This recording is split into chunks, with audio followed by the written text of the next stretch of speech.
শ্রীমতী দেবচানী ভট্টাচার্য মহাশয়কে কথাগুরু শ্রাবতী সিংহের কথাগুরু ওনাকে উত্তরীয় করি এবং একটি মেমেন্টো দিয়ে সংবর্ধনা দিলেন ছাত্রী শ্রাবতী সিংহ।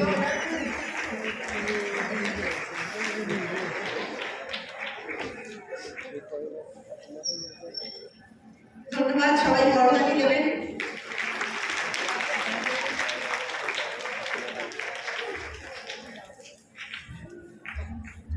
এরপরে শ্রীমন্ত দেব মহাশয়কে সম্বর্ধনা জানানো হচ্ছে উত্তরীয় করিয়ে এবং শ্রাবতী শিল্প হাতে মেমেন্টো তুলে দিচ্ছে সংস্থার পক্ষ থেকে। আপনাদের সবাইকে অশেষ